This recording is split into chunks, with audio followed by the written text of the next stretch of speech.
Hello and welcome to Around the Lens Roundtable Discussions, Episode 4. I'm your host, David J. Murphy. Joining me, as always, is my co-host, Zach Roberts. Hello, Zach. Hello. How are you doing? I'm doing great. Thank you for asking. Our panelists this week are BP Miller. Hello, BP. Good evening. How are you? I'm doing great. Love your camera setup. I wish all Thank of our you. guests had that same setup. I did it all for Zach. Really, it's Indeed. Well, you're looking beautiful. Thank So you. Thank keep you it very up. much. And of course, our guest, new to the Around the Lens family of commenters, but hopefully he'll be a regular commentator in the future. Love to have him on. Is Michael Dahan? Is that I say that right, Michael? You did. There's a lot of ways to say it wrong. Only one way to say it right. You know, it's always a risk whenever I don't pre-check with the guest in terms of how to say their last name. But so glad to have you on, Michael. Since you're new to our platform, tell us a little about yourself and your background with the craft. My background, my story is a long one, but I will kind of make a brief summary for you. I started out as a film executive for the first 10 years of my career, working at big production companies that had deals at Paramount and other places. But I worked for a producer named Mark Gordon for about a half a decade.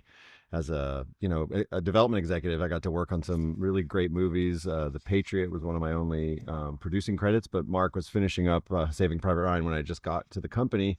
So I got to see how big kind of historical movies happen. I left the business probably about 9 or 10 years in, early 2000s. Mark and I started a .com company. That was the first .com wave. That kind of collapsed under the weight of all the money that was flowing around. Then I went back to school and I studied filmmaking and fine art and photography. Got out of school, was working as a music and entertainment photographer, celebrity portraits, a lot of music packaging. Traveled with some bands, made a documentary. I was always interested in being a filmmaker, but then kind of made my way into graduate school and was actually working on a PhD when I made this feature film, and kind of abandoned the PhD. And instead of doing a dissertation, I made this film, which was, the culmination of like 10 years of research. And I really decided I was more interested in, appealing to a bit of a larger audience than, maybe the 15 or 20 people that would ever read what I had written. And that's kind of how I came here. But now, I teach film at Emerson College. I'm a filmmaker. I make films that are, sometimes in galleries, sometimes museums, sometimes festivals. They're not movies that make a lot of money, right? So a little bit more difficult subject matter, but it keeps me, it keeps me interested. So that's great. That's great. Yeah.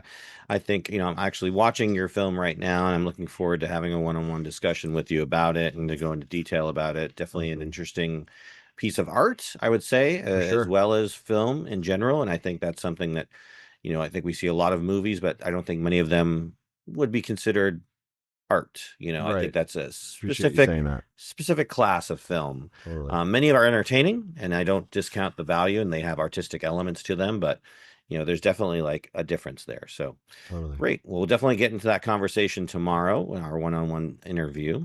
And BP, just remind folks what you've been up to and what you've been doing for folks who may not remember you from previous episodes. I know many things have changed 5 years ago. Yes, yeah. When you were on before. I identify as a photojournalist. I am I'm a photographer photojournalist that has been working within the industry pretty much for the last 20 years. At that point now where I am trying to figure out if that's what I want to continue to do. I'm very active with RtD, which is the Radio Television Digital News Association. I act as their staff photojournalist, and so still have my hand in a lot of different things within the industry, but I think I'm slowly starting to pull back. I owned Chorus Media Group and Chorus Photography for a number of years, and while that still is in existence, we're in the process of rebranding and doing all that kind of stuff. So, yes, I'm a camera jockey at the end of the day. Wonderful, as always, of course. All right, great. Well, let's go ahead and get into our show topics this week. I'm going to start with yours, BP, because I thought that was interesting and not something I thought about, which is what do we do to kind of prepare ourselves before a photo shoot? What is our pregame routine? And so I figure I'll start with you since you brought it up, BP. What is your pregame routine before you go out and do a photo shoot? Shitting a brick generally. I have not, and the reason that this even kind of popped into my head while we were going back and forth over emails was I just watched David Letterman's My Next Guest Is with Adam Sandler. Mm. And I've always enjoyed Sandler, but more his dramatic work. Like when he did Reign Over Me, I was just like, where's this guy been? You know? Hmm. So I wanted to watch it and found out a lot of stuff about him. But one of the things that he had mentioned during the broadcast was the fact that he still gets nervous when he goes out on stage. He still has all that anxiety that kind of builds up. And I'm like, wait a second. I've been dealing with that for 20 years. I thought it was just a me thing because, I can't speak to everybody else on the panel, but I still, after 20 plus years, have imposter syndrome. I will always have that. And, I've had great success in my career and I'm in, my work is in places I never would have seen it. I only bring it up because I still don't believe it. Like very seldom will you ever hear me just blurt something out. And I think dealing with that imposter syndrome has held me back in a lot of different ways over the years, but it's something that I feel before every shoot, no matter what it is, whether I'm working with celebrities or sports figures or the local family or doing headshots or whatever. It really like I tense up for about 24 hours before I have to be on that shoot. And that's including if I'm on another shoot the day before. That has been probably like the biggest thing for me. So I try to like talk myself down in the car a little bit.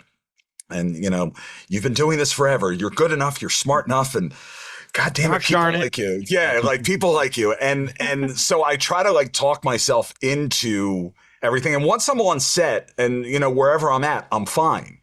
It's that lead up until, and like I said, it's been 20 years plus. And I got it when I first got into it because I transitioned out of radio and into something completely different.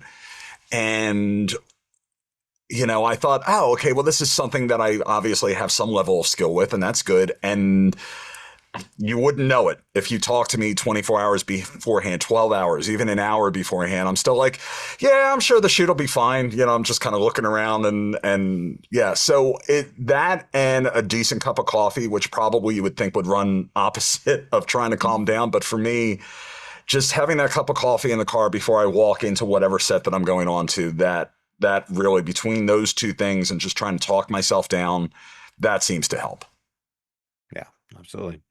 How about you, Michael? What do you do to kind of prep yourself for a big shoot or a big Well, filmmaking it's shoot? interesting that BP that you that the anxiety is a thing that's you're trying to talk yourself down from, because I found I have the same thing. Obviously, a lot of stress, a lot of pre-gaming, and almost like producing in my head. Everything that could go wrong, going through a kind of litany of what are all the things that will go wrong. Because as we all know, it's not like is something going to go wrong. It's like what am I going to have to manage at the last minute. But I found strangely that the times that I'm really, really calm, those rare occasions, are the times where things actually go wrong and I can't handle them. Right, like that the shoots don't go as well. In fact, I used to really think like the way to go in was to try to be really calm, but I find that whatever that process is of literally laying in bed the night before, racing, thinking through every shot and every setup, and do I have the gear, and what am I using to light that, and do I have it, and do I have a backup, and is that third cable in the bag, and like where did I put that second light meter, stuff like that is to me in a weird way has become almost a ritual of it makes me comfortable to be just slightly on edge. And that's something that I think took me a long time to just accept because I couldn't work my way out of it. I think the imposter thing is legitimate. I never feel like I absolutely I've got it, but I feel like I've come to embrace that feeling. It makes me feel like, okay, this is what I'm used to now. It's so interesting. So a very dear friend and good friend of mine here in Philadelphia is a radio DJ, and was his morning show was brought in. They were inducted into the Radio Hall of Fame, and him and I had a conversation about this too. He's been in this game, in the radio game, for 30 plus years. He still feels it. Right. And, the interesting thing is like you talk about all the different things that go wrong. I almost hope for stuff to go wrong because it allows me to focus on Sure. what I need. Like I almost jump into like It's almost like, oh, something's messed up. Let me put my cape on and I can fix this. And it takes away the anxiety and takes everything else out of the box. So it's interesting. I pray, not that I want things to go wrong for my clients, but at the same time, I kind of want something to go wrong just so I'm out of my head. Yeah, and it also gives you a chance to problem solve, which is what I think Yeah. a lot of photographers and filmmakers. It's like, for except for the 1% of the 1% that have a massive crew and support staff, like you are the one that has to make, sure the problems don't happen, and you have to solve them. So it gives us something to do. I mean, I think solving one problem at a time is infinitely better than, I don't know, the three. I can just remember the 3 or 4 shoots where I was actually relaxed and things went monumentally wrong, like that I couldn't even control because I hadn't anticipated anything. It doesn't make it pleasant for, the people around me before shoots, because I'm just so in my head and kind of insufferable trying to figure everything out constantly, but it is the only way I get ready. Can we all just agree that anybody that's in the creative space is going to piss people off in their lives around them, because we are always in our heads? Like it's not like it stops when the shoot's over. Like it's just always there. I know. Yeah. I know. Especially when I find a new project that I want to work on. Sometimes, because I won't work on anything unless I absolutely have to. Meaning, like I have to commit myself to it. Like I can't but make it. And when I do get into that process of, like, it's literally like stepping on dog shit, and you're just like, oh man, I gotta make this now. There's nothing I can do. Yeah. And usually my wife will be like, well, what's wrong? And I'm like, I have something I'm gonna work on now for the next 2 years. I'm going to be insufferable. Like, I'm sorry, but I can't help it now. It's like a tractor beam, and there's nothing I can do. Right? Absolutely. I totally, I feel that when you're like starting down the road towards something, it's like you can't help but continue to go down it and Yeah. towards completion. Yeah. Zach, That's it. It's out of your hands. absolutely. Zach, what's your pregame ritual? I mean, pretty much the same thing as everybody else, which is freak out a little. I mean, what I've over the last, because I've started doing, I usually work on, I'm usually like the photographer on a document with a documentary crew, working a second B camera, or kind of like multitasking, also producing as well. Right. That's been like my, like, really, my well-paid stuff, other than like my documentary photojournalism work. And so the last year, since we'll talk about this later, because I also left a client thankfully behind. And that was a huge change of 17 years of my life that I've devoted basically to this guy, working with this guy. And I've been doing mostly freelance work for a local news station, doing still work, picking up some audio. And what I've realized now is that I can't, with the first time I came, you come with a backpack, you come with everything possible that could go wrong or whatever. You're just like, oh, I have gaffer tape in my bag or whatever. I'm going to like just I live in Norfolk, Virginia. A protest is usually like 25 people on a street corner type of thing. Right. So if I'm like covering that, and I'm like, I don't need any of this stuff. I bring one camera. Like I've started to actually like stripped it down. Or like I bring one camera. Maybe if I know the street corner or something like that, I'll bring my telephoto lens, because then I can shoot across the street and get that oh, this is where they're sitting shot. And then I have a Zoom. I have to get a bit better recorder. I hate it. My Zoom H4n recorder, and that's it. And hopefully I bring at least one extra battery, because I've already messed up with that once on another shoot. But it's literally simplifying everything possible and strip it down so that it all fits in my messenger bag.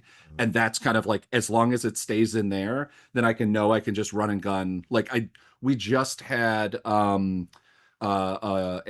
Muslim religious center down the street from us was graffitied with crosses all across the entire thing.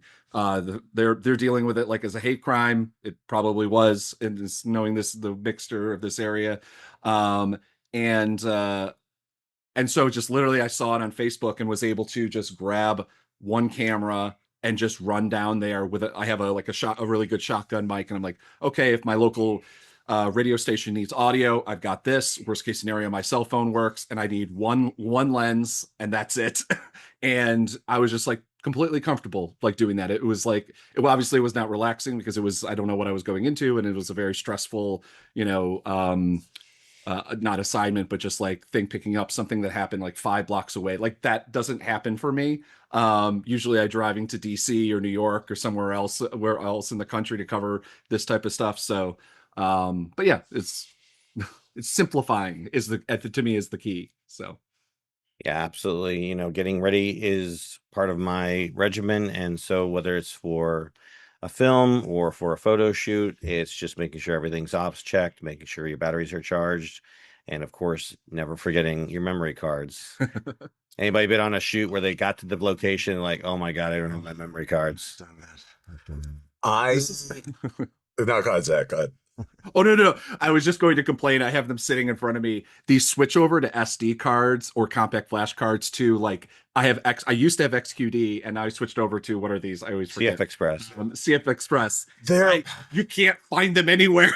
So I bought anytime they're on sale, I buy another one because I'm just like, I need them in every camera. I have one in like an extra pocket in my messenger bag just in case.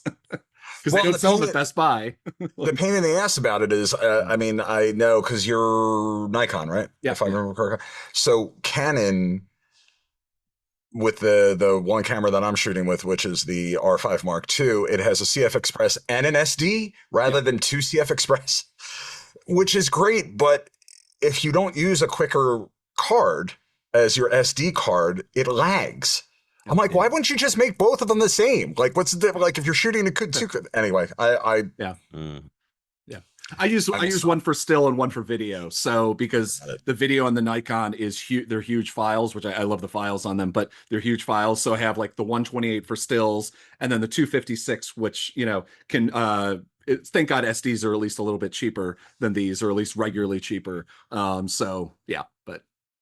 Yeah, I actually picked up another one. I've got 6 now in my collection, so they're good for having backups. And then I actually use sometimes like just hard drives connecting to my cameras, for when I'm shooting like lots of film and stuff like video, Right. for films and stuff like that. So it's great to have.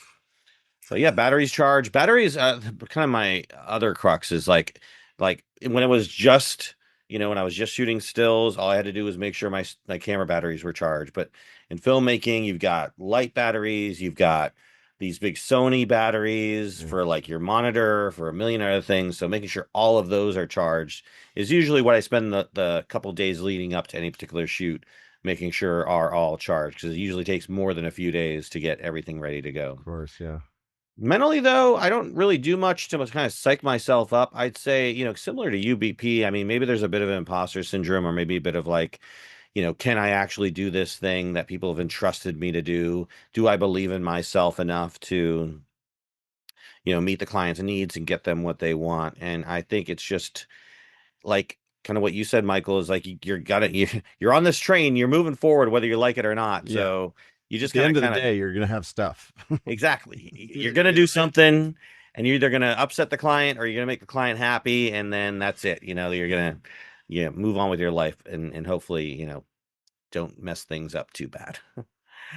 I think it's a sign of maturity too to, have confidence that whatever happens at the end of the day will be, there's obviously a minimum level of technical proficiency that's required to just get the stuff that you need, but just that you will create something in the process of a day. I think that's also something I've learned to have faith in, as I've gotten older and more experienced, is just knowing that, accidents, mistakes, surprises happen, but very often really great stuff comes out of that, and I think really amazing, surprising shoots can sometimes happen because you didn't plan everything out perfectly. Then that's to me is another lesson I've learned, is I think sometimes when I plan things too well and they go exactly as I planned them, there's just sometimes there's something missing, there's a little bit of magic that's missing. And so I don't know. I'm trying to learn how to build in that the kind of slippage for surprises to happen. That's been a real challenge, especially with filmmaking, because it's there's so many people depending on you and working around what you're trying to do, that finding a little bit of latitude for surprise is a real trick. I find that so like I do documentary filmmaking, and when you're interviewing a subject that basically kind of like, I just need information from you. I'm going to not even necessarily the like, what questions I'm going to ask you and the answers. I find that like basically being that like, well, I got everything I need. And it was the most boring thing I've ever had, at least with like, because one of my specialties is getting interviews with people that are likely don't want to do interviews and are going to potentially punch you in the face or run out of the room, like that type of thing, and or sue you later on. They those are way more exciting because you can do something with them, and it's like, otherwise it's just like, okay, well, I got all the information. To me, it's just like the few times I've done like narrative films where it's just like, well, I got everything on the script. The actors did the lines the way I wanted them, and I am bored as fuck by what happened. And it's just like, that feels like a failure on my part, but I'm like, I just feel like, yeah, that's the one time you get like a good actor that, or person on camera that just knows how to improv and like kind of can feel the vibe of like, oh, this is just kind of trudging along. I need to do something, I think the key sometimes is to remember that nobody bats 1,000. Like, nothing ever goes right all the time. From now, at least from a photography standpoint, generally that will be helpful because it really forces you to pivot, as opposed to being on a movie set where it's like, oh no, it has to be this. And you really don't have that room to pivot or move or anything like that. So it's, I mean, I, as much as I don't want things to go wrong, there's a part of me that's like, please, maybe just a little something. Yeah, a just, little. Yeah. It creates. I don't know. From someone who's had things go completely wrong on their set, I would have been much happier if everything went right. It's like a little thing, not like I lost an entire interview that we flew to Texas to do. Okay. I don't know where it went or what happened, but I cleared the card. I must have cleared the card, and it was gone forever. And so I'm like, that was terror. But like, I want like, the audio clipped a little bit in this part. That's good. I can work with that. One of my good friends, who's an amateur photographer who loves doing landscapes and stuff like this, all his vacations are based off of where he can shoot in these like different parks. But he'll get to the point where he'll go back and look at the last 5 years of history of what the weather was on that day. And I'm like, what if you do all that and guess what? It's cloudy. It rained. Like, that would drive me insane. Like, there's no way I could do that level of prep work only to have everything just shit the bed because of weather. Like that, that's just something that I could never. But he also had a very funny saying that I loved and still has the saying, which is, he goes, you're a photojournalist. I like taking pictures of things that don't move. And I'm like, okay, that's fair enough. But yeah. Yeah, a lot less that can go wrong when things aren't moving in the frame, I guess. Sure. All right, well, let's talk a little bit about transition. We've all had transitions in our lives. I personally have transitioned many times, going from the military to civilian life to back to the military to now out of the military, and doing many different jobs in my life. But we've all had transition.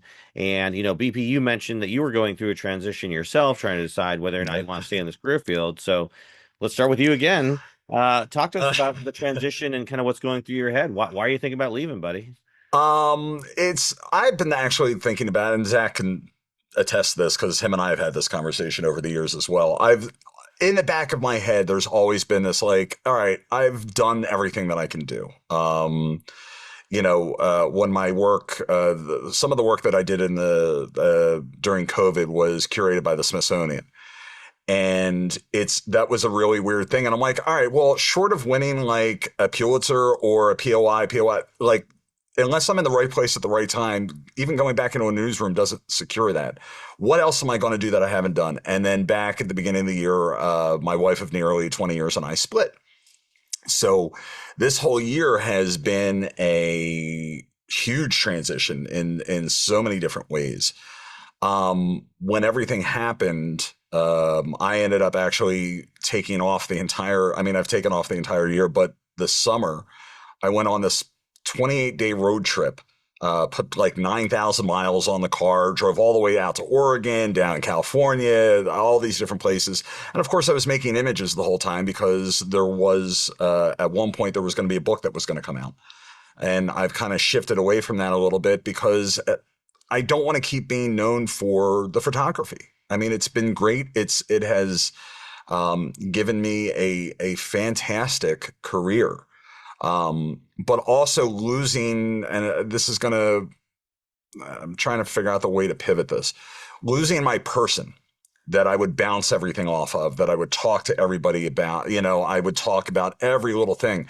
I don't have that now. That's a huge shift for me. So everything that I am doing and all the different shifts that I'm making, I'm either making on my own without really talking to anybody. And some of them have been fine. And some of them have, I've just slammed right into a wall.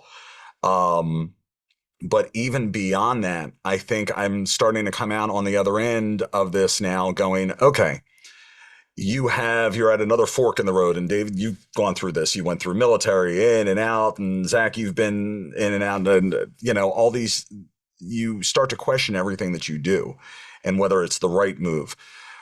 What I found is by not having that person, I'm second guessing everything way more. But at the same time, I'm realizing that, if I make the mistake, it's on me.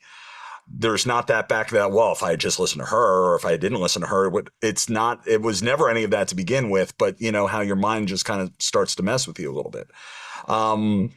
I've always enjoyed writing. I mean, for years, and basically for the last year, if I'm not I'm saying that I haven't worked in the last year, I have, but, I've been going to the cigar lounge near me, and where a lot of my friends hang out. And I realized the first couple months there, I'm like, there's a story here.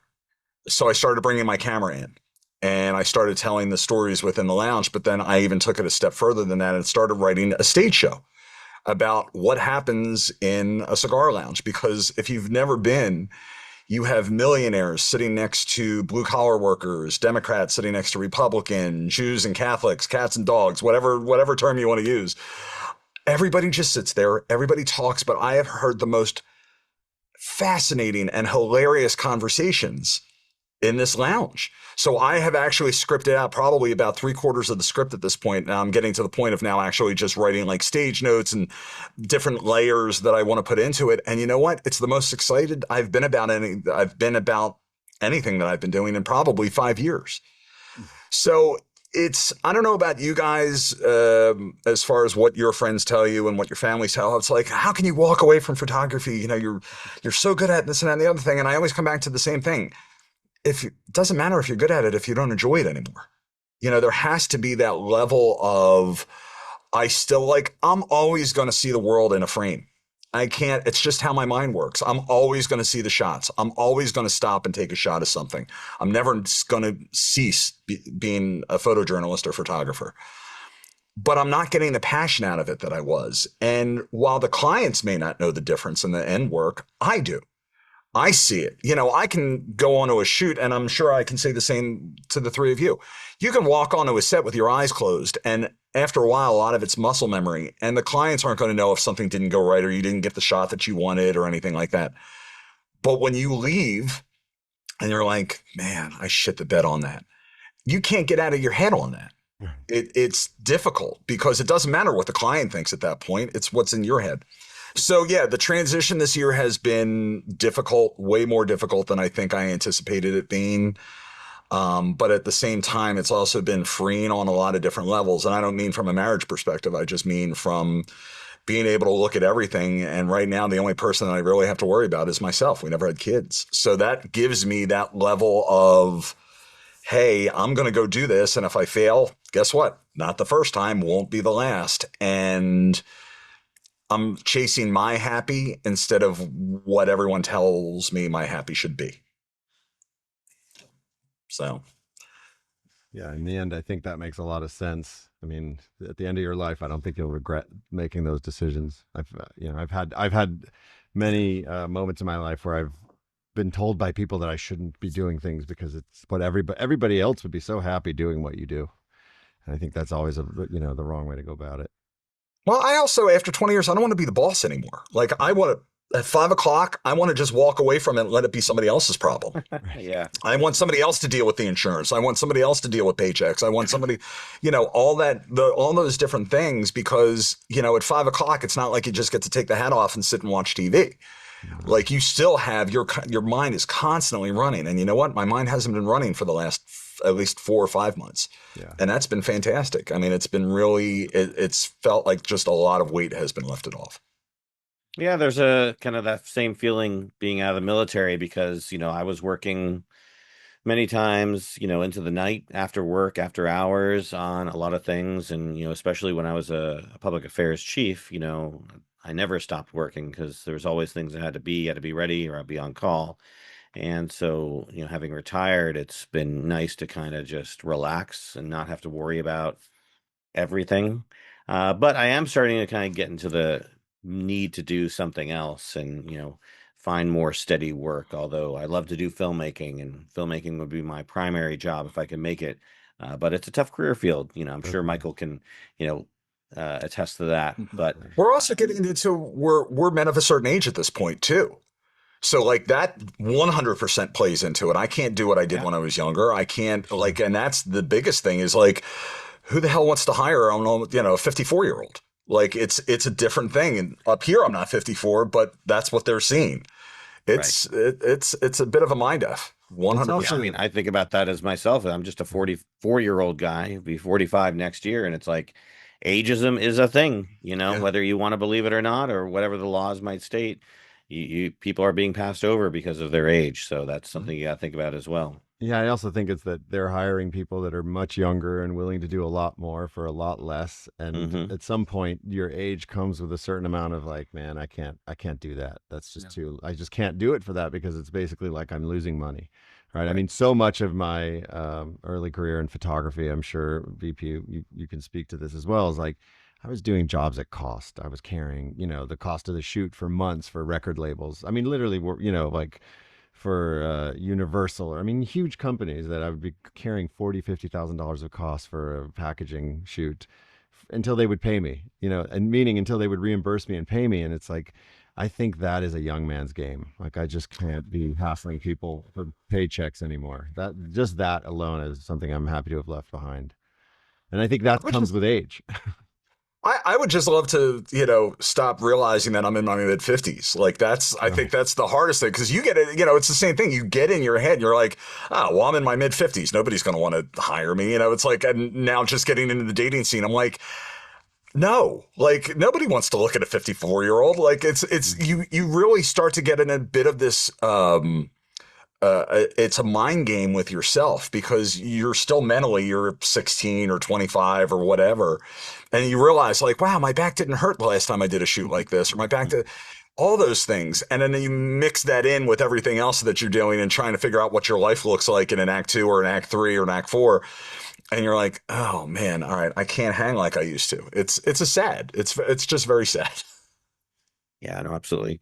What kind of transitions have you had in your career, Michael? Because I mean, you mentioned before you were a film exec, a photographer. Yeah, I think So I've talk to had me about the more. transitions in your life. I feel like I've had more transitions than kind of consistent. I mean, I really do when I look back at the whatever 35 years or so that I've been working at this. That I feel like for me, it's always been about trying to challenge myself to the detriment of establishing enough of a consistent momentum. When I was a film executive, I was telling somebody this story last night. I was an assistant for about 6 to 8 months when I started out just at a production company in LA for a producer named Craig Baumgarten, and I was the development assistant. So I would just read all the scripts. I was working for the head of development, and then head of development had to leave for a back surgery like 4 months into my job there, and the boss came up to me and he said, "Listen, kid, you're the only one who reads scripts. So you're the head of development until this guy comes back."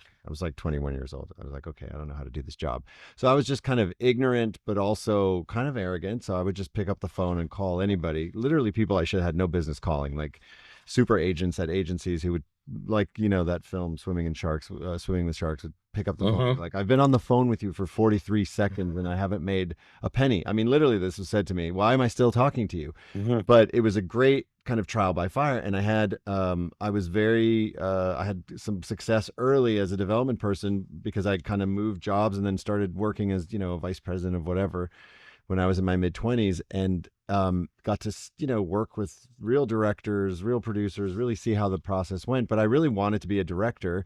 And I remember deciding to leave and decide to go back to school and study filmmaking. And people would literally walk up to me, like I'd run into people in LA years after, and they'd be like, "What happened to you? Like, where did you go? Like, you were doing really well in your 20s. Like, what happened? Did something happen? Like, was there a substance abuse problem?" And it was just like I just wanted a challenge. I just wasn't happy enough to continue doing it. I think maybe I probably should have stayed there. Most of my contemporaries and friends are producers and or studio chiefs right now, but the point is that it wasn't challenging for me, and it was always the thing that kept me transitioning, whether it was from film back to school to study fine art and filmmaking, or I was a photographer for 6 or 7 years doing really interesting entertainment stuff. Like, I liked it. I had a retouching company. I was making buckets sitting in my pajamas at home retouching ad campaigns. But again, it was like I was like, okay, well, I can't. I wasn't put on earth to retouch cellulite off of Jessica Simpson's thigh. Like, I think there was a bigger reason for me to be here, even though it was a great living. I mean, it was fantastic. So for me, I think it's been more transitions than anything else. It's only now that I'm kind of set up the structure. Like, I teach at Emerson College, and I try to make these interesting projects whenever it is I can scrape the money together or find the financing to do it. And it feels right to me because I'm not a commercial filmmaker. I don't think I can do it and depend on it for a living in the way that a photographer or filmmaker has to do it. I mean, you have to work for clients constantly, and it's kind of a it's an exhausting thing.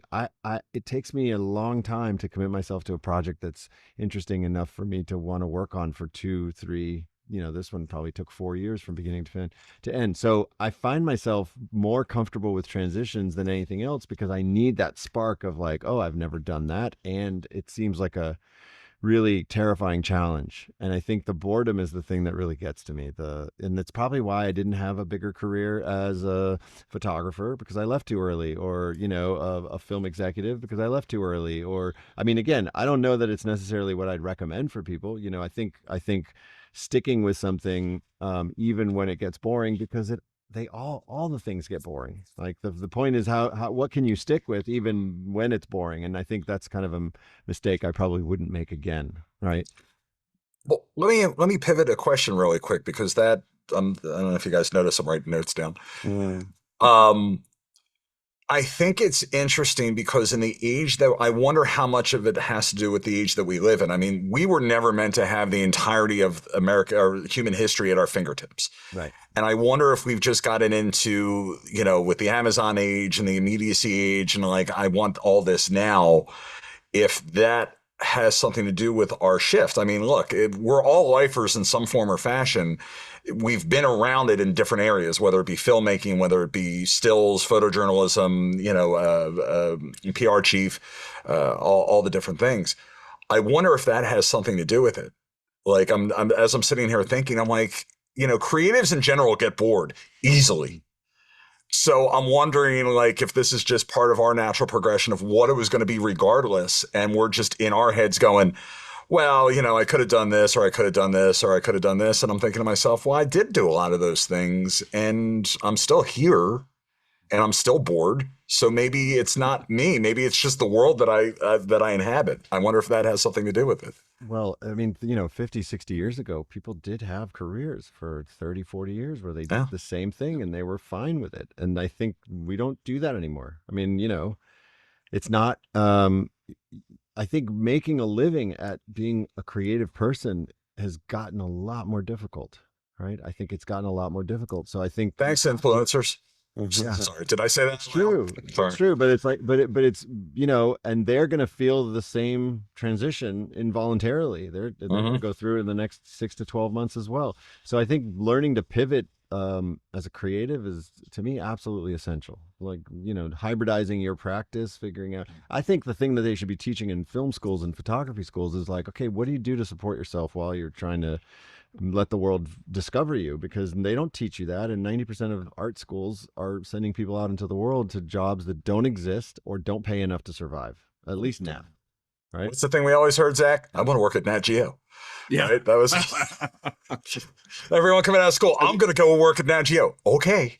Right. No, I mean that's How I many mean that's jobs do they have? yeah, Yeah. exactly. I don't even think they have their own staffers anymore with photography. SI and them, I think that's all contracted out anymore. Yeah, Yeah. I had a friend who was a staff photographer for a record label for like 5, 10 years. And it was like he was the in-house guy and he shot all the album packages and and that was a job that did exist. That none of those jobs exist. Yeah. It's not even a thing you can get. No, staff photographer is a thing of the past. I know. They might still exist, but They do in limited. Yeah, my ex-wife is a staff photographer at a clothing brand, and that's cool. That's really cool because they have just in-housed all of their photography. They have a stage. They have they rent out stages to other brands, but they shoot all this stuff. They have really robust. That's really uncommon. I'm very impressed that even exists. I have a quick question for all of you. If I ever had my druthers as a photographer, I always wanted to be a still shooter on a film. Yeah. What was it for you guys? Like for me, I'm like if I had connections out there and I never really took advantage of it, but I'm just curious, like if you guys had like higher aspirations for your craft that you just never got around to getting to or just never did. I for me, it's the fact that I'm stuck in the United States. That my goal was to literally just never stop going from news story to news story and to news story, and just keep doing that until one day the wrong thing happens and somebody hopefully picks up my camera and develops the negatives, type of thing. That was always my. We actually you should check out Eros Hoagland, absolutely fantastic photojournalist who actually that's what he's done. He stopped doing photojournalism and now he does, like, he was the set photographer for House of Dynamite, the Netflix film. His photos are amazing because they keep hiring him, or at least I don't know how it works, like whether they're hiring him or he's picking or what, but like every film is like shot from this photojournalist perspective, which gives like, because it's like I've done set photography and it's usually just like I just need like kind of cover it. I just need stuff that is going to be put on on a website to show the room, the whatever, and maybe documentation of what everybody in the room at the time or something like that. But like he's shooting like everything looks like war photography, or it looks like whatever, most of the things I've seen him do are literally war films of some kind. And so it's like it's perfect for him. That would be an absolute dream. I would absolutely love to do that. But like no, for me it's still, even at 44, overweight and with a bad back, I'm still like, tomorrow if somebody bought me a one-way plane ticket, I got the Kevlar. I'm good to go. It's fine anyway. So yeah, you want to go do some combat photography? Hey, yeah. I mean, I would photography. give me 6 months to get in better shape, frankly. But yes, yeah. All right. Well, New Year's is just around the corner, so There's resolutions. There's a lot of combat in the world. Well, why wait until January 1st? Start breaking those resolutions now. But who's paying? I mean, the problem is who's paying? Yeah. I mean, that's always the problem. Is like who's paying for that flight over there? I mean, I think that's where all my dreams reside, is not having to scrap together budgets for films and half self-finance, half scrap together from friends and family, or really just being able to make films in a way that allows you to never not have to think about the money all the time. I just don't think that's possible in independent filmmaking anymore. And from most of the people that I know who are doing it, I read something somewhere recently, or maybe it was a YouTube video or something, and somebody was talking about, like, this is what I thought it would be like to be a filmmaker, is you'd get to a place where you weren't auditioning for every job as if it were your first one, which is what it felt like to be a photographer, a freelance photographer. It was always the first job. And he said, I thought there would be a point in the film business where it would just start to flow and there would be momentum. And he said, and now I've been in it for 15 or 20 years, and I realized that it's actually never like that. You're always trying to book the first job, and it's always unlikely, and you're always up against people who don't know if you can do it, and that never changes. And I have a lot of friends who are working directors, and it's the same thing. Even TV directors, it's like everyone is a pitch as though you've never existed before. And I think that's something that may have changed because the industry has gotten bigger, or there are more people and fewer buyers, and it's not the thing that it used to be. But whatever that feeling of momentum, where people are calling you more than you're calling them, that's my fantasy. Yeah. Yeah. I still find it insane that, I mean, like, I'm trying to remember what the story was specifically about, but like the fact that like independent filmmakers like John Waters, like one of the most, if you think about independent film, it's like Absolutely. him, like who actually have stayed independent, not like That's Quentin right. Tarantino, who is an independent filmmaker now making, Yeah. $75 million, whatever, with all the big names he wants and that type of thing. It's like Kevin Smith, even, but like more so John Waters cannot get a budget for a film Yeah. because it doesn't seem. Kevin Smith had to turn around basically and figure out, okay, what will you give me, and like then figure out the film kind of in reverse. And he, Right. and like he does it occasionally. He gets a Rosario Dawson or something like that, like one big name star, and he lucked out that he got friends with Ben Affleck and Matt Damon early on, so they'll come on and do a cameo and put a name. But it's just like, no, studio, give me $6 million. I can pull in a couple, more and make a $10 million film. It makes 15 at whatever sales, and then do it again. But like that's the kind of a deal he has with like Cameron. Yeah. I mean, Well, even somebody like James Cameron, like came out with like this multi-billion-dollar vehicle, and the film houses are like, do we really need the skin to be blue in the second? Yes, like it's just like everything's been set up. no, Like, I just read the story about that, where the studios were unsure about giving him, which is understandable because it is like $2 billion or whatever, however hundreds and hundreds of millions of dollars they gave him initially. But like after Avatar, number one film, I think, in the Yeah. blockbuster Number one of all and time. number three. The Yeah, two number one and Avatars. number three, which is also an interesting thing, that Sam Worthington is the star. And what else is he done? Like, I love him as an actor, and he's done some really great indie stuff, but it's wild that we just don't hear about him at all. But like, there's a story that I just heard on the TikToks about the fact that like basically he went into the studio and was like, oh, I have this plan to make this whole world and like build out multiple films, and the studio was like not really sure whether they wanted to do it. And then I guess he convinced it, and kind of in the same way, there's the it's too perfect to believe, but the story supposedly, when he produced Alien, and then was going to wanted to do a sequel, and they weren't sure, even though that made a ton of money, he just wrote Alien and then S with a $sign, aliens, and they're like, okay, but like it's wild that like he can't get money. I mean, mind you, then you can be Francis Ford Coppola and sell your winery and make one of the weirdest, which I still haven't had a chance to see, which pisses me off, which he doesn't want anyone to see because he's only doing theatrical releases. But anyway, There's only a few filmmakers who have Yeah. that luxury, and I think I have the producer I worked with in my film, Braxton Pope. He's been an independent producer for 25 years, and the stories he tells me about how he has to put money together and the kind of sources that it's coming from, and getting commitments from people that don't actually follow through completely because of one thing or another. I mean, it's a very treacherous existence. I'm really surprised how he's managed to stay in it and what he's done to make it work. And really, it comes down to his relationships with talent, right? Because the talent gets the money, and the money follows the talent. And if you can, engineer the talent into something, then you're in business, right? And I think that's the key. That that's a lifetime of work, whatever that is.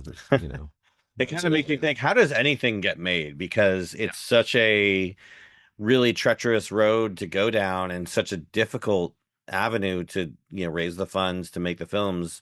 I guess the studio systems have it figured out, in terms of where they're getting their money, and obviously the streamers know how they're making money off of their particular thing. So maybe the solution is we just all create streaming services, and then they get bought out by Netflix for $85 billion, right? Isn't that, or Paramount by some magical amount of money that Paramount's only putting 18 billion in, and then there's a couple Saudi billionaires and Kushner's in there somehow too. At the end of the day, it's something that's really interesting, because the one phrase that kept going through my head listening just for the last couple minutes was from Aaron Sorkin from West Wing, and it's what's next. Yeah. And I think like that's very much what the industry does. It's like, okay, and us as creatives also, like, what's next? It's not, I know Zach has heard me say this in the past. Whenever I do portfolio reviews, or I speak at colleges or whatever, I'm like, I always say the same thing. your photography is only the smallest amount of what's going to get you noticed. It's going to be, are you easy to work with? Do you have a good eye? People don't know how to sell themselves. And that's why you're seeing people that are like getting to like some level of an echelon and just falling off because they don't know how to sell themselves. And of course, we're all saying this, and we've already established that we're all just imposters, but you also have a level of history that's behind you. And I think we're never going to be fully satisfied with what we do, and I think that's part of what you're seeing now with especially the advent of the streaming services and stuff like that. It's like, when in the history of television or entertainment would we wait 2 years for a second part of something or a third part of something? We've moved on, but we've gotten so used to these 10 episode arcs of shows or, one-offs or all this stuff. We've kind of gotten into that mindset. So I think when we are done with something, I think it's easy. I think that's one of the reasons that it's easier for us to move on to something, because we've just gotten used to that. All right, you've got this amount of time, you've got this amount of, budget or whatever. After that, yeah, it doesn't matter how successful it is, because we're probably not going to bring it back. And they're just going for the quick buck. And I mean, I get that, but we're just as much to blame because we're the ones that are salivating over everything. Yeah, I know, right? Getting to the kind of like dreams idea, I've done the filmmaking, I've done the photography thing. So the next dream I have is to make a video game. So completely separate from everything. That's my next kind of creative venture. So we'll see if I get to do that in the next few years. Who knows? You can vibe code that now. You don't. I know, right? It's crazy what you can do with AI. Yeah. As the elder here, I'm going to let you know the last time I gamed was on an Atari 2600. So I had one of those.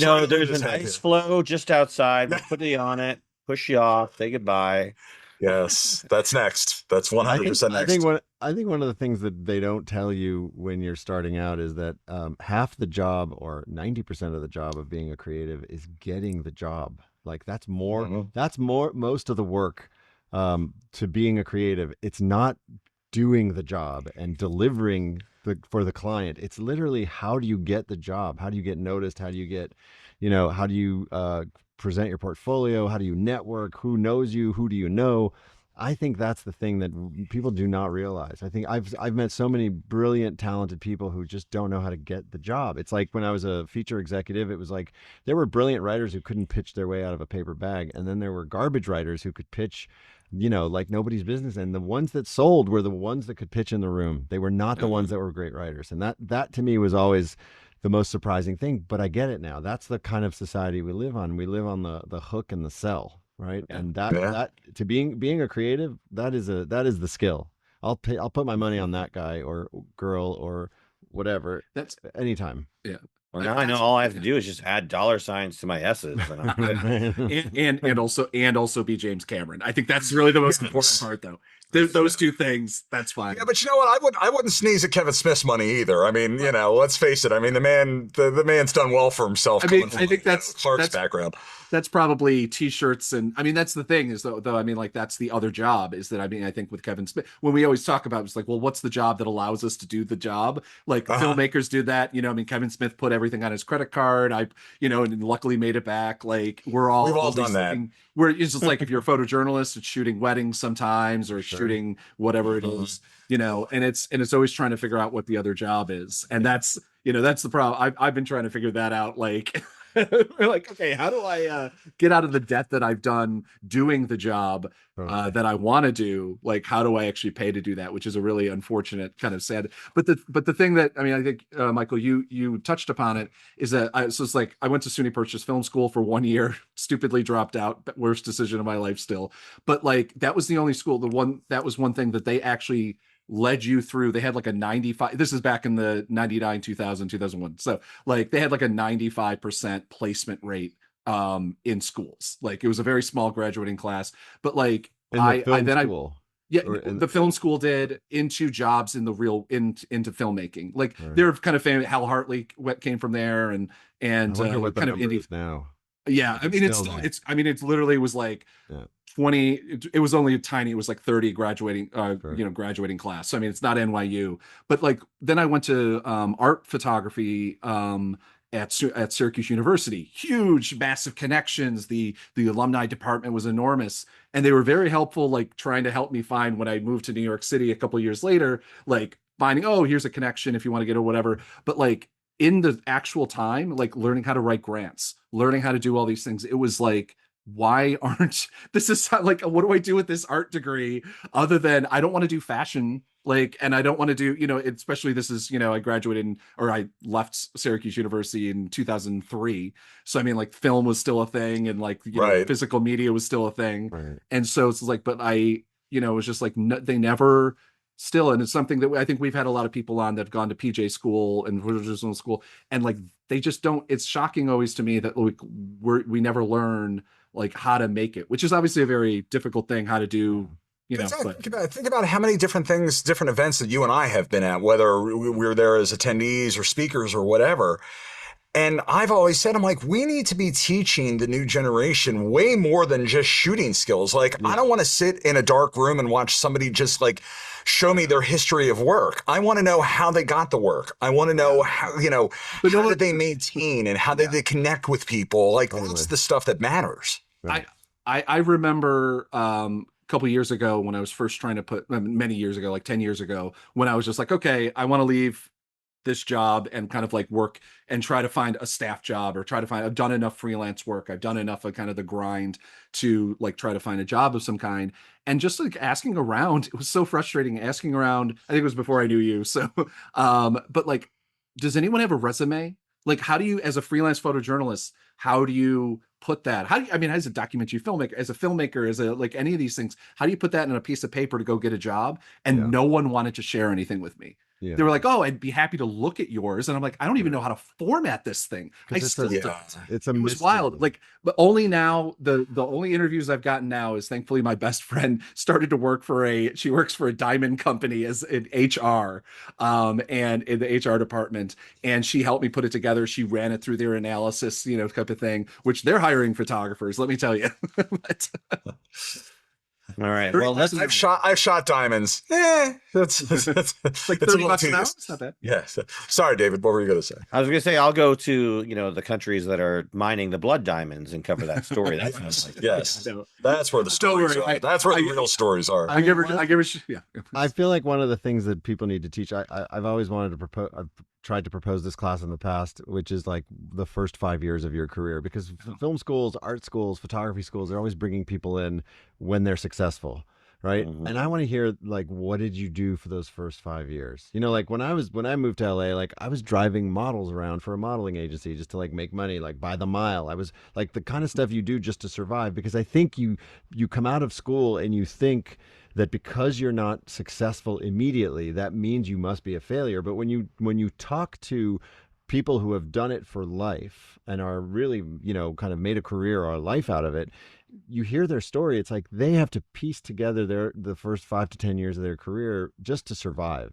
And I think that's the thing that we're not teaching people, is that that's a reality, I think about a lot of artists who have these projects where it takes them 10 years because they fabricate something and it's not quite right. And then they're like, okay, well, I'll come back in 3 years when I've saved another $15,000 to fabricate another piece. Yeah, but Michael, the part that you're missing with that is they have to want to learn it. They have to want to hear it. Right. I've had plenty of photographers that have worked for me where, like, if you say the wrong, like, I hate to say, like, it's the participation trophy era, or, but it's the truth. Like, they want to be pet all the time and tell how great you are. And I'm like, that's not how the world works. I'm sorry. Like, I want to tell you that you're great all the time. I'm not great all the time. You sure as hell aren't great nobody is. And also the world's not giving that to you. They're not, you can't expect that. Like, if that's what you're expecting because you got a lot of stars and stickers, like it's gonna smack you in the face. I remember when I was trying to become a photographer, I showed my book to a photographer who was established, and he looked at my work, and I was still a film executive, and I was like thinking about making a transition. He looked at it and he said, "Wow, you really got an eye. This is really great. I really like what you're doing. It seems like you really have a vision." And then he looked at me like it was a horror movie, and like, it was raining outside and the thunder, and he was like, "Listen to me. If you could do anything else, if there's anything else that you can do besides photography, anything at all, do that." And don't ever look back. I mean, and I was like, wow, what a killjoy, man. That guy really ruined my buzz. After being in it for 5 or 10 years, I was like, I think he got it right. I think that was the exact right I tone. was just having this conversation with my friend Joe. I think it was yesterday or the day before. Andrew Scott, who I don't know if he's still the photo editor at USA Today or not, but it was like one of my early, like very first portfolio reviews. And he looked at everything and goes, "You have a very schizophrenic style of shooting." And I'm like, "Is that good or bad?" He goes, "It's not good." And then I realized, like, as I moved on, I'm like, you know what? It may not be great for USA Today, but my clients are still liking it. And but it's one of those things where it's like, even when I do those reviews, I'll tell people, look, I'm a fresh set of eyes. I'm this, I'm that. Take what makes sense and toss the rest of the crap out. You don't have to listen to everything I say. I'm years older. I'm a different generation. We're going to have differing views on a lot of things. But if there's something that catches in there, then take it. Throw the rest out. It's white noise. Mm-hmm. Yeah. All right, well, let's get on to our last topic because I really want to get Michael's opinion on this. We'll go to him first this time. And it's all about, of course, the deals that have been making the news, Warner, Netflix, Paramount. Let's just all get along, guys, and merge together to make one major company, right? That's my recommendation. Warner Flixmount. Oh that'd my be God. my Yeah. dream.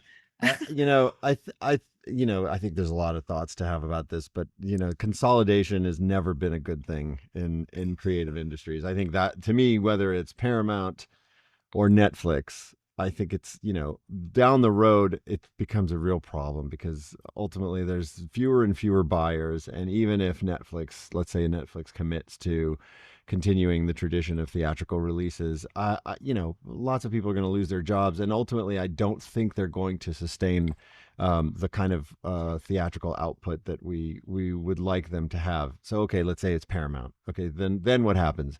I mean, then again, you start to consolidate, and there's no way they're going to maintain double slates of film to go out there. And one of the interesting things I read today was the exhibitor is talking about like, hey, there are sunk costs into this process, and the fixed costs that we have.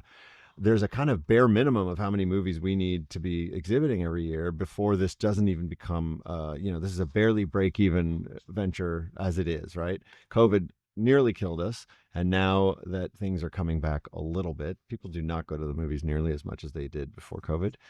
I just don't know. I don't see how either one of those, mergers is a good idea. I mean, do I have a preference? I don't know. It's hard to tell. I don't feel like Dave. I don't feel like the Paramount play is a better play. I think down the road it all ends up being the same, which is a lot of people lose their jobs and there are fewer buyers. Yeah. Well, I think it's almost very similar to, I mean, if at the rate we're going, we're just going to end up with the big three again. It's just going to be NBC, CBS, and ABC. Right. It's really interesting because the one side of it you can look at and say, okay, well, this is just progress. This is us moving forward and evolving, and things are going to, evolution is messy. It's not something that is clean by any stretch of the imagination. When cable first came out, think about everybody that was bitching about cable and all these different companies are merging. I think this is the way that I'm choosing to look at it anyway, is we're only here, when I say we, meaning like generationally, we're only here for a set amount of time. All the stuff that's being building blocked right now is going to be seen as like the advent of TV back when like when cable first came out, we were all like, oh my God, this is amazing. It's going to go through its evolution. You're going to have these ebbs and flows and these mergers and all these different things happening. Ultimately, some of it's going to get spun off, like Paramount with everything that they did, they're going to spin certain aspects of it off. They're going to break it up for parts. Netflix will do the same thing. Like, let us all remember where Netflix came from. It was CDs at the box outside the convenience store. I mean, I don't think anybody that had seen that back in the day thought that this is where it was going to end up. I think where we are movie wise, and I'm directing this more towards you, Michael, just because it's your industry. I think we're seeing that, while the pandemic hurried up the aspect of not really going to movie theaters anymore, I think we were heading there regardless. I For think we sure. just sped the program up a little bit. So I don't get freaked out about this. My friend referenced, RJR and Nabisco back in the day. There are always these major, mergers that happen. We're all still here living. We're all still making a living in some form or fashion as a creative. I think it's better to look at it just from the natural evolution of what's happening. I'm not always agreed with it, but I also don't think there's really much that we can do to stop it. Yeah, absolutely. I mean, the concern that I have, because of course this is an evolution, and we haven't even touched on the kind of what are the implications of the way that AI will get integrated into this process on a corporate level, meaning not just like people making stuff at home, but really like what does it mean that Netflix, that it really is generating material through algorithmic data sets, takes over a studio. What my concern is that there's a lot of weird material that people don't get to see anymore, because it's not supported. It used to be, I mean, think about the 1970s at Paramount, right? You had Bob Evans making, these canonical films. And my concern is that that kind of filmmaking has less and less of a lane, in a kind of corporatist structure. So the kind of films that you see coming out of independent, companies and independent filmmakers are the kind of films that there was a period in time when the studios had a part in those. Studios don't make dramas anymore. They don't make mid-level dramas and interesting thrillers. They don't make that kind of stuff. They make tentpole films, and they make cheap comedies or horror films that have a multiple, of profit that's much higher than a, James Cameron film. So you've got those two things. There's no middle class of filmmaking anymore. And the kind of films that are being made, where those films get made is independently. And the problem is they never get seen. I mean, I've sat on a couple of juries for film festivals. I see some things that are absolutely mind blowing. Amazing films from all over the world, great casts, great everything, good budgets, and I know that they'll never see the light of day. I mean, really outstanding films that would have had an avenue. So that's my concern. I don't think that's just because Netflix or Paramount is going to buy Warner Brothers. That's just the direction that we're heading. That's evolution. The way BP, what you're saying is like that's a natural thing that's happening. Well, let me ask you. So the flip side to that is, let me ask you this: with all the Bitcoin bros that are making money now and stuff like that, that are younger generation, do you think that we may see that come back around? So I remember it was on Bravo. I feel like when Bravo was still actually Bravo and was about the arts. Was it Project Greenlight, or was that HBO, Yeah. or something like Oh, that? Where yeah. like Project Greenlight. I really hope that we see something like that come back. I'd like to think that people's appetite for the DC epics and the Marvel epics and all these different things that are happening. I'd like to think that some people are going to want to come back to those. I want a good romance story. I want, I mean, look, we don't need another Encino Man by any stretch of the imagination, but it would be nice to see silly films Speak like for that every so yourself. often. Hey, look, it's, but I'd like to see something like that. And I think as our generation, so when I say our generation, meaning Gen X, or at least my generation, That's me. I think the people that are coming up and really finding their lot in life post career that have made money, I think you're going to start seeing. I'd like to think that that's like it's almost like pack money for movies. Like I think you're going to start finding different people that will be willing to invest their time, invest their money into projects that actually make sense as opposed to just making money. I'd like to think that that's going to happen. But I mean, if history is any indication, it will. But we're Yeah. just going to have to wait and see. I think you're going to find that in the crowdfunding sector, but you're never going to find that in the I mean, investment sector because people don't invest to lose money. But there are a handful of different sites. Project Greenlight has actually turned into a production kind of thing that Matt Damon and Ben Affleck still kind of produce films, like independent and kind of in the same idea. Obviously, there's not the TV show anymore, which was I like watched a couple episodes. It was enjoyable watching, but it was still good. My bigger worry with the whole thing is the law. Never mind the fact that like there's Netflix already, like as a documentary filmmaker or as in, kind of anybody that's not working with, the particular cameras.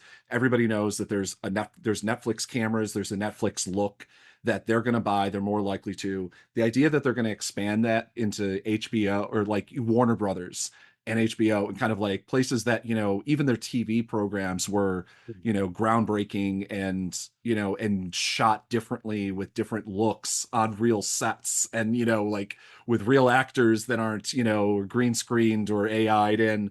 And I've already started, I deeply care about physical media because it's the only way that we have like a history. Because I mean, like I just interviewed a couple months ago, a producer for an action film back in the what was it 1989, not even that, not even long ago, and it was all black cast and didn't really go anywhere at the time, but like it was a project of trying to restore. They found a 35 millimeter cut of it and like bringing it back, and they're going to put it out, do a Blu-ray release and everything like that of it.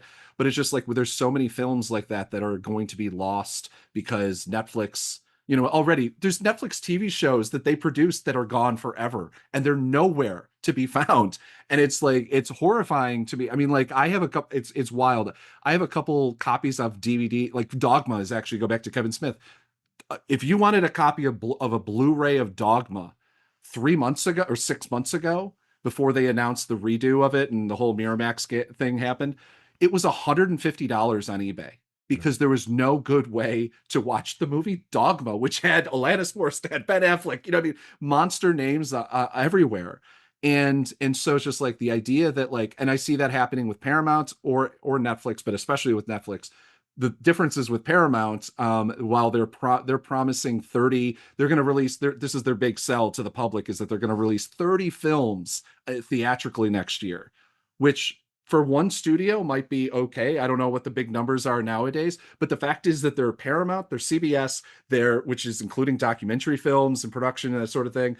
And then they're going to be also pulling in all of the whole Warner Brothers, spectrum of films and HBO, and that's all they're going to release is 30 films. So it's just like Netflix doesn't release anything anymore, and for more than a week or two. So yeah, right. it's a nightmare.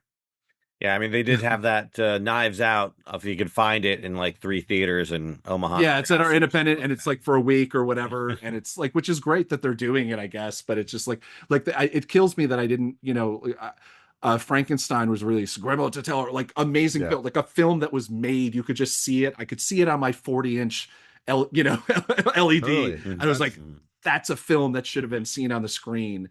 And I'm just like, even films like, One Battle After Another, that like was just, that film was one of the most amazing films I've seen in the last decade, like shot, direct, in every way, shape, and form. And I had to drive 45 minutes to go see it on IMAX because of where I live. And like, everybody's like, you got to see it on Vista Vision. And I'm like, yeah, I can't afford the flights. Right. Yeah. Go see my 70 millimeter copy of, what is it? The Whole Bloody Affair, right? That's, it's just like, although I'm thankful to have a theater not too far from me that plays most movies I want to see, and I have one of those subscription services that allows me to see unlimited movies every month. So I use it a lot to see as much as I can. Tough to do when you've got, family and wife and kids and stuff like that, but do try and get out when I can. Going. Yeah. I mean, know, those right? subscription services too. Wasn't there a company that did that and then they had to renege because they were just losing money? Yeah, Right? yeah. It was so successful that And they're making a documentary about it. They are, right? I know, right? But this one is actually run by Regal, which owns the theater, and so it's a pretty good deal. It's like $25 a month, and you get see whatever movies you want whenever you want, as many times as you want. So I usually go there, and I'm gonna go see Whole Bloody Affair at some point, and then everything comes. I usually see things I would never see normally because I've got the subscription service. And again, I'll say the one thing I'll say about all this subscription stuff and conglomerations and mergers is, I think we all remember when Netflix first came out and you could see whatever you want on Netflix. Like there was none of this binning and compartmentalization where you had to now subscribe to 16 different services to just see the one film you want. I hope that we find someday a middle ground where we can still have movies in theaters, and I don't have to have 16 different services. Maybe combine them into some kind of like one cable, and then it's piped into your TV and just like Yeah. In a little box. Right. service. It's the way that the Gen Alpha kids, they don't even text anymore. They send voice messages over text, and I'm like, dipshit, that's just a phone. You're just using the phone. You've gone back to the phone. Remember the It's an answering machine. That's what it is. Remember the Nextel walkie-talkies? Totally. It's like, Like, we keep evolving, and then we're just going right back to the same spot. That's right. We're all going to come back to the beginning again. That's what it's going to be. All right. Well, it's been an awesome time talking to you all about all this amazing stuff, but we're going to go ahead and end the show here. Before we do, let's throw it over to our new guest, Michael. Tell us where we can find more of your work, and of course, let us know about Yes, Repeat, No. Well, Yes, Repeat, No is out on Apple TV and a few other streaming services like Amazon. Our distributor Freestyle is kind of getting it out there as much as possible. So I really hope people get to see that. Most of my other work, as I'm kind of revamping my website, and as you all know, that is one of those processes that can take forever. My goal is to get it up in January, and get my just have my portfolio of things out there. And I'm in the process of trying to work on another script and think through the excruciating process of raising money, doing all of that. Okay. So but this one is kind of, I'm on the tail end of this cycle, and it feels really good because this one started in 2021 or something. So this has been 4 years of my life, and I'm ready to let it go into the world. Awesome. That's great. And we'll be talking more about it tomorrow. I'm excited to watch the whole film and get your insights and input on it. BP, what you got going on in your world? What do I have going on? A whole lot of nothing at the moment. As we may have talked earlier, I'm in the process of rebranding as well. There will be a new site that'll be out sometime next year. I'm hoping within the first couple months of Q1. So we'll see what happens. Right now, if you want to find out, I'm not even going to send anybody to the site. If you want to follow, basically, I am putting everything on Instagram right now. So you can follow BP Miller _official. Zach will tell you I finally got on the Substack. I have no idea what I'm doing on there. I'm still trying to figure it out, but I'm there. So feel free to throw a follow. I don't even know what the hell they do. Stack me. I don't know what it is, but yeah, that's right now. There's not a whole lot to say. Hopefully next time, if there is a next time that you guys have me on the show, I will have way more information than I do right now. Awesome. That's great. All right, cool. Zach, anything going on besides same old? Same old. ZD Roberts on all social media. Find me there. So wonderful. All right, guys. Well, this has been another episode of Around the Lens Roundtable Discussions. Thank you so much for taking time out to listen to us rave and rant about all the fun things going on in this world.